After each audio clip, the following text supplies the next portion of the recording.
The piece of advice we give to our clients is to niche down as tight as we possibly can to start with, because then it enables us to more easily get the attention in the first place. And then it's typically much easier to broaden out once we have a foundation of people that actually are consuming our videos or audio than it is to go broad and then go niche.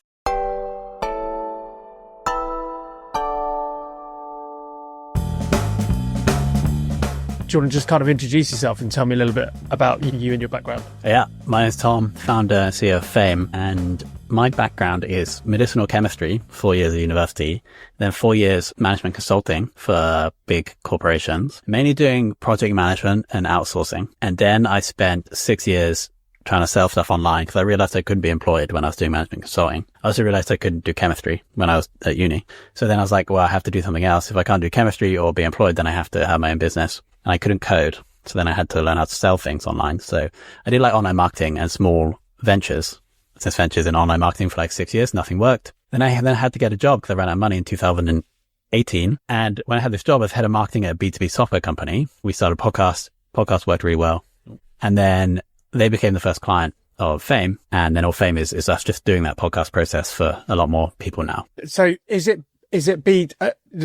the customers that you're working with, who are you working with? Are they like businesses? Are they individuals, founders? B2B businesses the ideal customer is really like super niche technical B2B product, and they have roughly 500 employees. Yeah. Okay.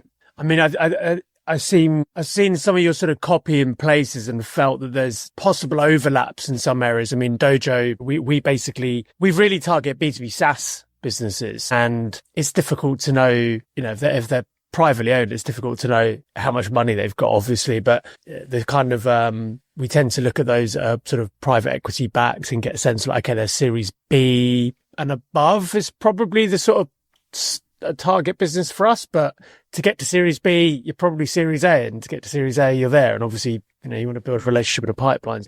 Probably some good crossover there in terms of that community. Fame is the business, but you've got a pretty serious presence on LinkedIn, right? So do you want to just, I mean, it's quite an open question, this, but you just talk me through it. Like, what did you do and why did you use LinkedIn? Like, how did it happen? So, yeah, I mentioned that I went through a 6-year period of like trying to do online business. For one of them, I had to sell stuff to small businesses. And so this was probably 2017 when I did like a course on LinkedIn. And the course was basically connect with people and then try and pitch to them in the DMs. And I seem to remember it like working quite well. So I've kind of always had this LinkedIn presence, but then it gets to 2018 when I'm working as head of marketing, and I see a couple of B2B marketing influencers, specifically Dave Gerhardt, who was the one.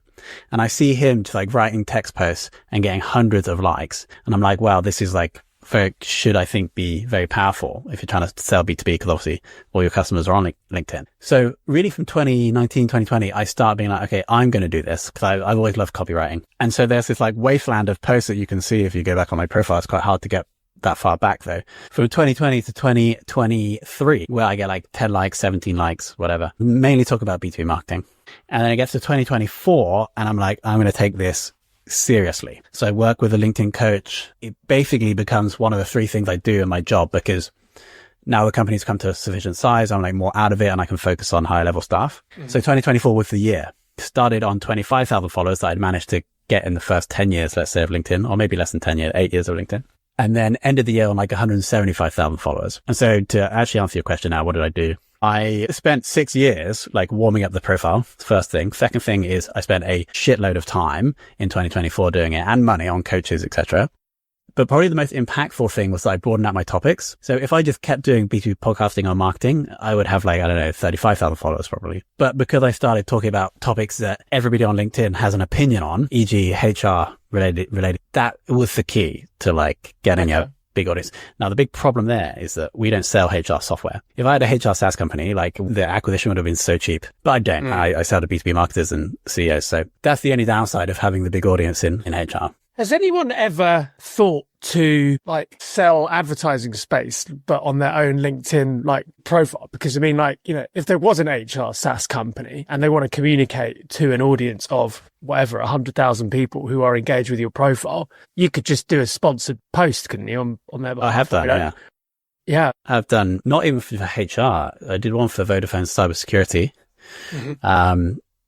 I've probably done like 5. One was for this AI headshot brand called Better Pick, and we've got them so many customers because the content was very good. It was like AI headshots of me. So yeah, I did that for a chunk. How did that come about, if you don't mind me asking? Is that like someone reached out to you?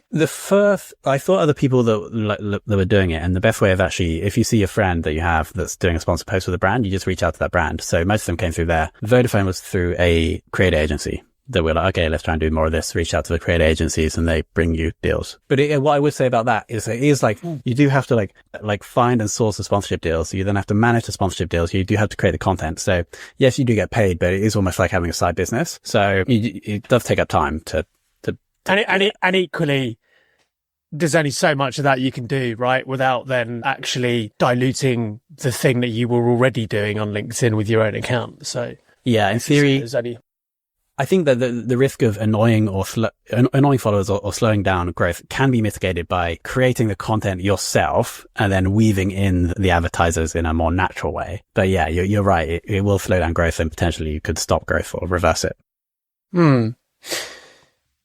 Dive back towards, we'll switch it across to Fame. Can you just tell me a little bit more about what specifically you're doing in that business? I mean, I know it's podcast and podcast growth for the B2B customers, but I mean, like, what are you doing? So the tagline is we start and grow podcasts for B2B brands or B2B businesses. And what that actually means is that we find the guests, we produce the assets, so the video, audio, written assets, and then we take responsibility for promoting the show. The only thing that we need the client to do is we need somebody from their side, ideally, to be the host, because that's the person we want to make famous. And then we also just need somebody to be our client contact, to like make sure everything's on brand, to review stuff, etc. So we like to do as much as we possibly can in order to maximize the show success and the ROI for the client. And when did you launch Fame? Start of 2019. Okay.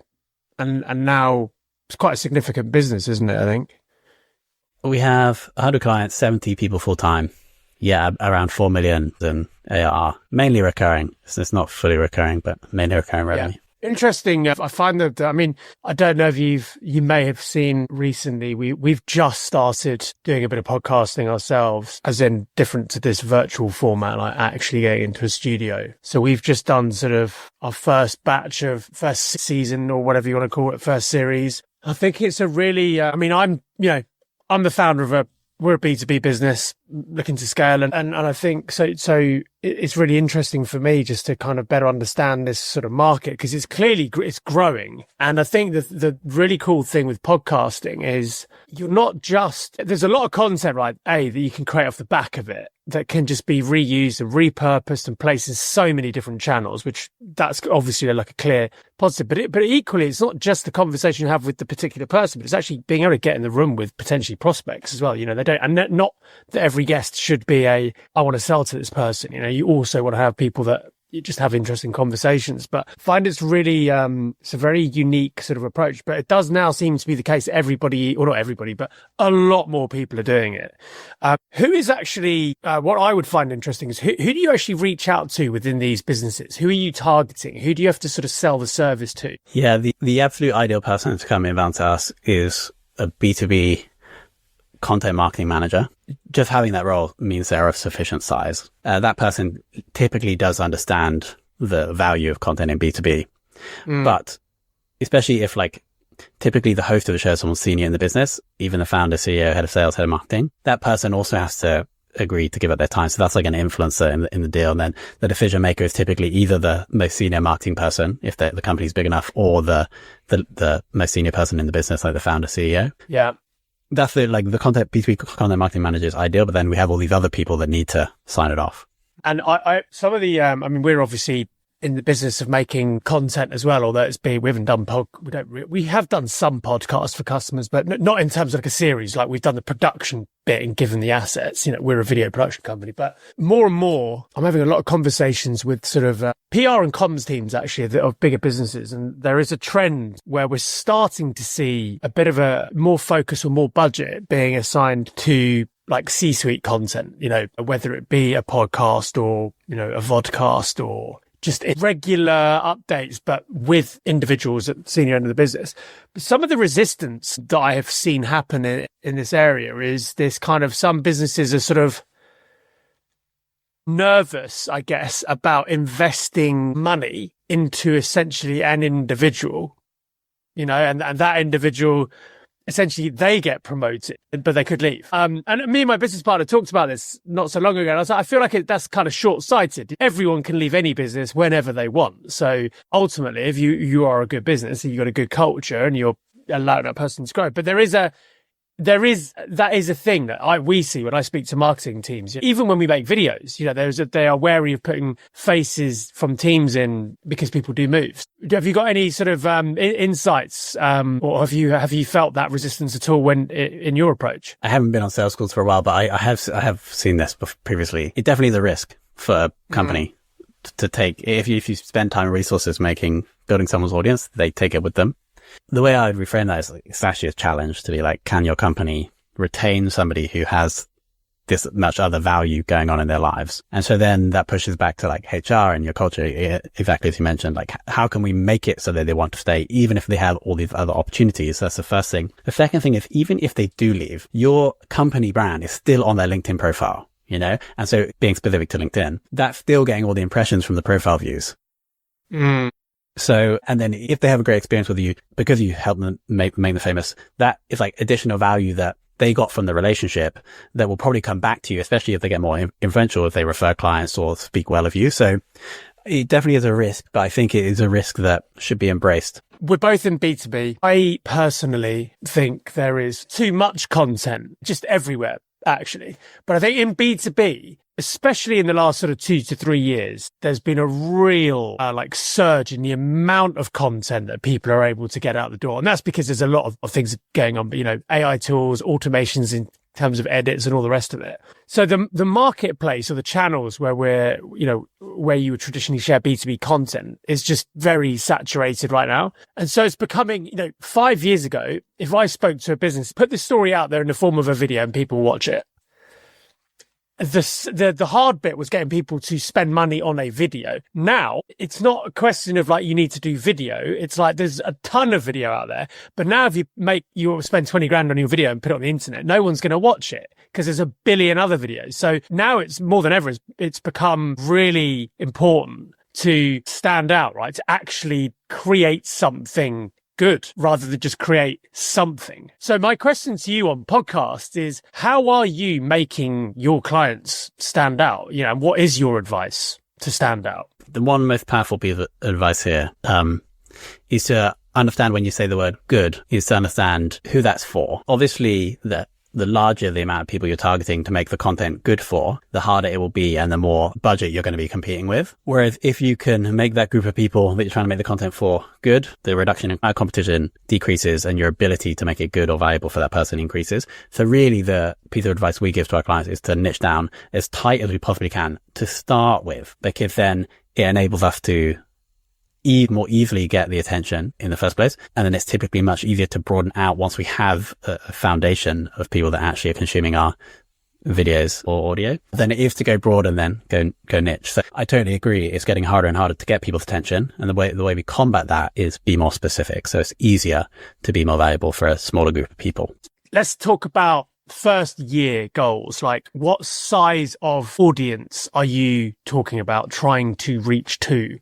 Yeah, so it largely depends on the niche that they're choosing. I would say the average, let's say we have the average like cybersecurity software company that's not just focused on cybersecurity, that's focused on like a specific part, like governance of cybersecurity would be a great niche to start with. We would say to launch in that first month, maybe we'd shoot for 500 to 1,000 downloads. And then we'd like to see that number increase by 10% a month over the first 6 to 12 months. Roughly, I think that gets us to around 2,000 downloads a month by 12 months. If we grow from between 500 and 1,000, 10% a month. So again, like not massive numbers, but when you get to 2,000, you kind of open up potential sponsorship revenue. And then the conversion rate we need for just one of those 2,000 to become a lead is like, 0.1%, which could happen. So again, like not massive numbers. especially with high ACV B2B companies, you only need one lead from the podcast. Yeah. Per month or per year to make it worthwhile. And without revealing all of the secrets of what Fame does, but what are you doing in the earlier stage and to promote? I'm asking because we're literally in this phase, right? So some stuff I can pick up here, of course, but also for others who are trying to start doing it, like who maybe don't have another business to support them. You created the podcast, right? You have an idea maybe of who it's for, or you should have an idea of who it's for before you do it, right? Let's actually be very clear on that. This is what we tell it. We're not going to make a video or a podcast for somebody for the sake of it. You need to know who's it for, why, what do we want the outcome to be, etc. But assuming that has all been done, what are you then doing? What steps are you then taking to actually get that recording in front of that audience? Yeah. And I'd like to know, if you don't mind, organic and paid. Yeah, of course. We'll go through like the 3 foundational steps of promotion, and then as I'm explaining them, I'll think of a good paid one. So you're totally right with what you're saying. Like, we have a belief that Fame for our business and for our client shows that retention is the foundation of growth. So we want to lock in the production before we start promoting. The key metric to see how you're doing here is Apple Podcasts average episode consumption, or if on YouTube, the average view duration. So after launch, we do want to see that constant or ideally going up before we start investing in promotion. So that's the first thing. Second thing is, often the best route to promotion is to access the audience of the guest. So you are essentially collaborating with somebody. You're adding value to them by giving their views or their information and them a platform to your audience. That can often lead to them wanting to share. So the way we maximize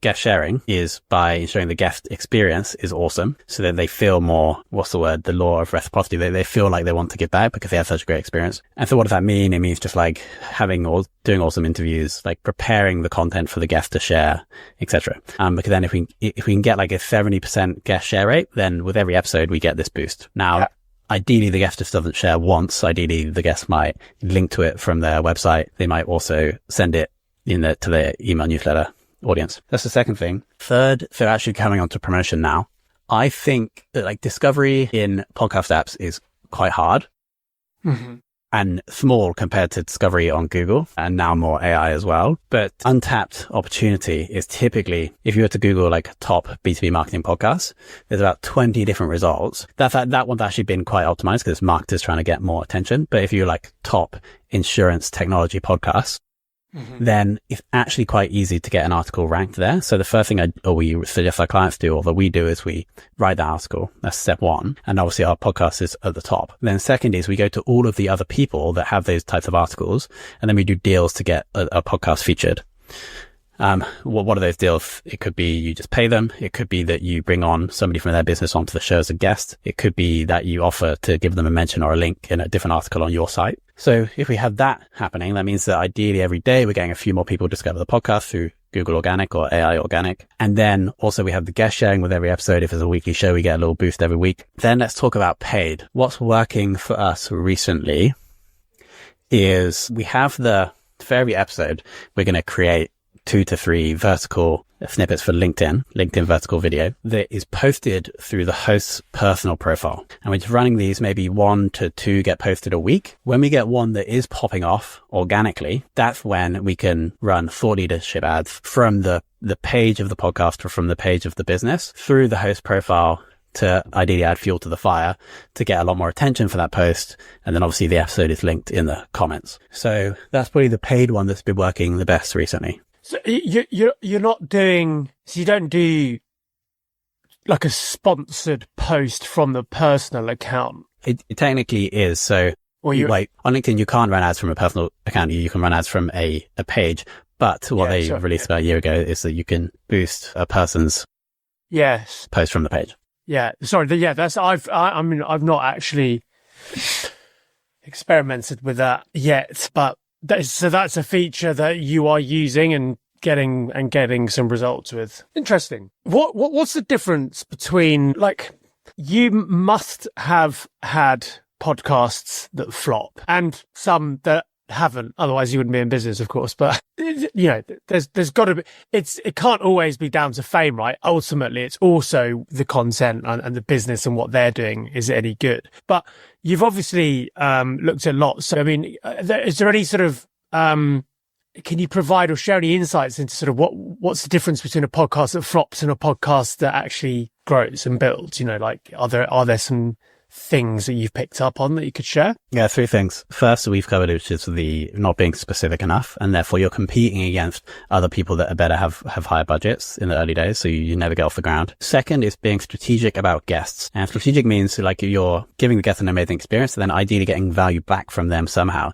It could be that they're sharing for you. It could be, as you mentioned earlier, that they could be partners for your business, or it could be that ideally they could also be customers for your business. So the reason why that's important, especially if you're speaking with guests, could be partners or customers, if you can get some kind of ROI from the guest side in the early days, it's much easier then to persevere and optimize and improve the content to grow the show and then get ROI from the listener side. It also makes it much easier to do number three, which is you just have to pick a release cadence and be consistent with that, ideally for a year. Well, like minimum 6 months, ideally for a year, and ideally longer. That's crucial. Building like the bond with the listenership is like being there every month or every 2 weeks or every week. So those are the three things. Why is that so important, the consistency thing? I mean, I know you've just said it's before the listener, but why do listeners need their podcast weekly? I think there's two reasons. First is I believe listeners build habits. I have it there's like 2 shows that every week I listen to, and I actually get annoyed if they're not there on time, Saturday mornings. So I think in an ideal world, you get the listener into the habit of listening to your show at that specific time. And so when you break that, you reduce the chances that they're there for the next episode. The other part, which I think is more interesting psychologically, is that if you break the cadence, then you are more likely to just give up. For example, if we take Duolingo, they do everything they possibly can to enable you to keep your streak going. E.g., like they'll give you extra freezes, etc. And they're like reminding you, push notifications throughout the day, because they know if you stop your streak, you're more likely to just stop completely. Mm-hmm. So if also good for you to keep going, to have the consistent cadence.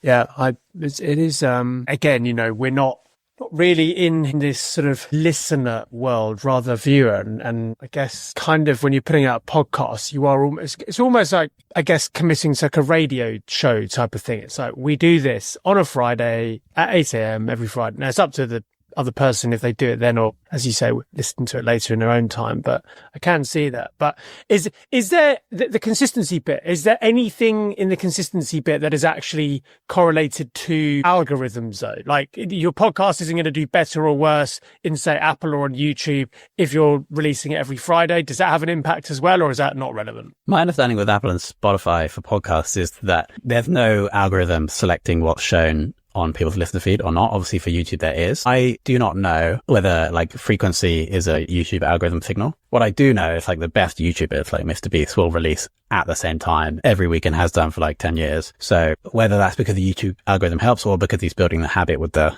listeners, I don't know. Interesting. This doesn't necessarily need to be specific to podcasts, but it can. But you're working with, you know, some of the sort of sharpest minds, I guess, in, you know, across B2B or sharpest B2B brands at the moment. What are you seeing that's really working? This is more broadly about, you know, the B2B brands than a podcast per se. I think that the B2B brands that are empowering their people to get a lot of attention for themselves and therefore by proxy their business are the ones that are doing the best. The best example I have is Apollo. I don't know what they're doing. Like maybe they're giving their specific team members like time to create content, or they're like paying them extra if they're going to create content, and then not sponsored content. Like you don't have to mention Apollo, but obviously it's on the LinkedIn profile. And it's just like throughout my feed, I just see people from Apollo talking about stuff completely unrelated to Apollo, but I'm aware they're from Apollo because they'll say in their tagline or on their profile. So it's like unleashing this creative power in specific employees or team members within your business,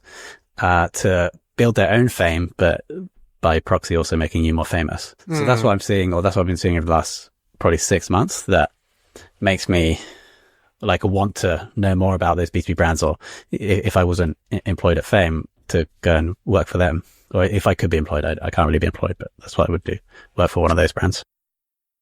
Okay, cool. You just mentioned the word culture briefly, and I haven't got any sort of planned or prepped sort of questions around it, but I am conscious that, you know, you brought that up as a sort of, you know, an area that, or a topic that you're interested in. And I have seen you post actually on LinkedIn a few things about sort of, remote working and culture and so on. Like, I don't know if you just want to sort of expand more on your kind of, your sort of views on culture more broadly. Yeah, I feel what I've learned growing a business with so many people is that what is arguably more important than acquiring clients for the right price and keeping them for the right time is acquiring team members at the right price and keeping them for the right time. So it's like employee acquisition costs and retention is also just as important, especially maybe more so in our types of businesses where we're service businesses. And really what we're doing is we're matching the demand for work from the client with the supply for work from your team members. So this is a realization I had probably like a year and a half ago. And we have since made like conscious, I think we've been quite good at it from the start, but really from a year and a half to 2 years ago, we started making much more of an effort to ensuring that we have a place where people want to work. Yeah. And if we can do that, then we get good reviews on Glassdoor. And what that does, it then reduces our cost to acquire a team member. And then it also should increase our retention of team members. So I think the foundation of culture is, or the simplest way I would describe to like explain to try and help somebody improve theirs is to just really define the values. Everyone understands that point. But the harder part then is to ensure that you're living by them. So what does that mean? It means that you hire people based on them, you fire people based on them, and you promote people based on them. So one example here that we have, I actually learned this from Ernst & Young when I used to work there in consulting, is that we have what's called a Fame Values Award, which is a £50 bonus that anybody can give anybody else in the team. It does have to get approved by the department head for doing something that aligns with one of the 4 values. And so what that does is that it like reinforces or like rewards the behavior towards the values. But perhaps more importantly, it means that in the the Monday team meeting, I get to read that out in front of the team and remind people of the values. A big part of having values is, or a big part of the CEO's role, is to keep reminding and explaining to people this is how we behave. And so that's just one example of how we've ensured that the values that we do have are like woven within the organization. Yeah. What are your values? Can you share those? Yeah, number 1 is client. So doing the right thing for the client. Number 2 is a more boring one. It's operational excellence. With a service business, you need to have good documentation and be organized. There's action bias. So we'd rather just do something as opposed to wait and talk about it too much. And then there's growth orientated. So we like to grow our client shows. We like to grow Fame as a business, and we like to grow as people. Good set of values. I like them. We should work together. Slightly conscious of the time. There's a few sort of quick fire questions, I guess, that I just wanted to run through. And actually one of them is related to sort of like the setup for the whole conversation, which I didn't actually communicate, but I'll tell you now. This is my personal view. And so when we were thinking about what do we really want to get into when we this is for our podcast, by the way, which we've called the What the Fuck Happened podcast. And my personal view as somebody who has also, set up a business and try to grow a business and like, learning day to day, like what all these various different things. I feel that LinkedIn there's an awful lot of opinions on there, obviously. And there's an awful lot of content that does well, which is constantly painting this kind of like, I don't know, like success. Everybody is successful. But equally, then there's a lot of content around about how it's hard. It's terrible. You're going to have to sacrifice so much. It's going to be awful and blah, blah, blah, blah, blah. And then there's a content that's like, just follow these 6 steps that I've given you for my $100 a month course and you'll be super successful. It's just like one or the other. And so what we wanted to do with What the Fuck was 2 things, really. One, get my opinion across a little bit, which is that I feel like I want to like make other people think that doing their own thing is great and good and try to make that journey as easy as possible, support that decision making rather than hinder it or holding people back. And the other bit is we wanted to do the podcast and speak to guests and try to highlight the fact that most people didn't just say, right, I'm going to do this and go in a straight line upward trajectory to being successful. They've had this, like most people have had this up and down journey with a bunch of what the fuck just happened moments. For me, Dojo Films was born out of the fact that I got fired from my previous job, so there's all these different things you don't plan for in life. So with that in mind, which I should have said right at the beginning, I'm keen to, first question is I want you to just dive back to, if you're willing to share, your biggest what the fuck moment, and just if you can tell us what that is, and then I've got a couple other questions off the back of that. So like something that's gone wrong, is that a good way to describe the what the fuck moment? Yeah, well, it doesn't have to be like wrong. I mean, it could have been a what the fuck just happened there, and like in a like totally amazing positive outcome as well. I guess it's more around the like, it's an unexpected thing or not part of the plan. You know, it's like, Oh, got it. Yeah, makes sense. Yeah. Not part of the plan. I think probably the biggest what the fuck moment in my entrepreneurial career was when I was still working at Accenture and we were living near Brick Lane, and me and my two best friends decided that we were going to start selling male leggings. And in the space... Selling what? Sorry? Selling leggings? Male leggings, yeah. So 2014. Okay. Yeah. And I think in the space of like 4 days, we like designed a logo. It would have been longer than that because they had to wait for the leggings to come from China. Maybe it was 2 weeks. Where we designed the logo, got some leggings sent over from China, drew on the logo to make them male, and then had a stall in Brick Lane Market. And so I think the what the fuck moment was, we actually didn't sell any. We sold 0. We're like 8 hours freezing cold in this market, sold 0 pairs. But I think the what the fuck moment was that we could have this idea, do something that's like pretty ridiculous and stupid, and then go and like act on it, and it being really fun. So I think that was probably the thing that maybe got me hooked on the entrepreneurial thing. Yeah. And that like, give it a go as well. Exactly. And that was also at the same time when I wasn't really, or kind of realizing that I couldn't really be employed. And so that was 2014, now 10 years on. Really all I've done is try to sell things on the internet. Maybe that was the problem. It was in real life, not as good at doing that. But I think that was... But that's kind of become one of your values then, right? Like the sort of, I can't remember how you phrased it, but action better than nothing. It's kind of like, exactly. Don't wait for this perfect idea. Just get on with it and see what happens. Yeah, exactly. No, I wasn't expecting that. That's quite funny. And well done. I mean, and then this is the thing. It's kind of, well, at least in the way that you've told the story, it's not like a disheartening thing that was like, oh shit, we did this and I went there and it was awful and I'm never going to try this again because nobody bought it. It was a fun experience and you went and tried again and did something different, which is really cool. If you could go back to that moment, what would you say to yourself now? Like if you now were there then, if that makes sense. I would probably just say like enjoy it. You know, like it seems that I think what can happen is you like go on the road to building a business, already doing anything hard. You're too focused on like it working or it working out okay, you're not going bankrupt, to just like stop and be like, well, actually this is like really fun. I'm like here with my two best friends trying to sell some male leggings on Brick Lane. So that's the advice I would give. And it's also the advice I try to give myself now. Again, like so focused on like client retention or growing the business, when actually I've stopped to realize that I'm working in my own company with people that I really like, that generally things are good and happy. So I try to remind myself of that every day. It's good advice. And you've got to kind of keep that creative flair alive and burning. Different question. What's the best piece of advice you've ever received? It was from my professor at university where I was doing my master's project. And we were trying to like see if we could recreate this protein chain. Because if we could recreate the protein chain ourselves, we could have it interact with a protein that may reduce chance of cancer or something like that. Anyway, so I spent like 6 months trying to build the chain. And then once you think you built the chain, it's just like in a little test tube. Then you have to run all these different scans and tests to see if you built the thing. And it turned out that after 6 months, I hadn't actually been able to build the thing. Oh, no, sorry. We thought I built it, and then we mixed it with that big protein, and then it didn't have an impact. And then we didn't change the protein's behavior. So either I didn't build it or I built it and it didn't change the protein's behavior. And the professor said, Tom, a negative result is just as important as a positive result. Because now we know, assuming that I built it, that it doesn't interact with the protein. And so the next person in the next project can try something different. And so that's something that I tried to hold on to when all these things failed in that 6 years that I told you about.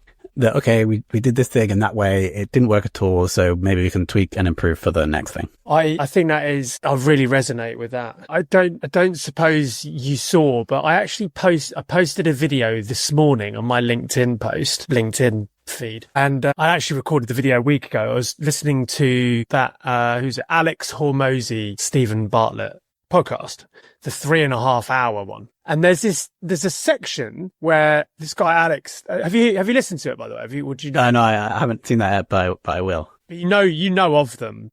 Yeah. Alex Hormozi's got this, he describes the entrepreneur's journey as like a set of stages. And he says, stage 1 is you see something shiny or someone doing something and you're like, that looks like I can make a bunch of money and it looks easy. That's like the first thing. And he calls that the uninformed optimist phase, right? And then he goes, and so what happens? You go off, you start your business, your first 6 months, you're like, you're doing all of these, you're really into it. But then what happens is 6 months in, you're like, I'm not actually like, it's actually hard, right? That's business. And so he then describes the second stage as being this, you then become an informed pessimist, right? So now you're in the weeds of it, but you're realizing, okay, it's actually not as easy as I thought it was going to be. You start to realize that there's a bunch of things that are hard and it's getting hard work. And then you get to stage 3, and stage 3 is basically, when you go through this phase of like, things are hard, not everything is working, and you get distracted and you see another shiny object and you're like, oh, that looks like a really good thing. I should do that and make loads of money and it'll be easy. And so so he says most entrepreneurs get to stage 3 and they just give up and they go back to stage 1 somewhere else. So they're just in this cycle for like 10, 20 years. But he's like, if you fight through that sort of stage 3 bit of distraction, you then get to stage 4, which is actually the phase, which he calls, you then become an informed optimist. I think this is relevant to your point because the way you become an informed optimist is to go through the process of learning all of the things that don't work.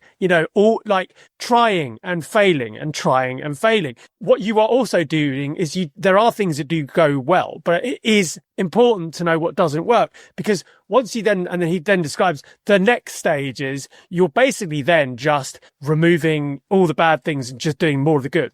Get rid of the bad, focus on the good. Get rid of the bad, focus on the good. And that's when you're getting like, now you're growing. Like now there's like really decent growth because every single thing that you're doing is firing properly.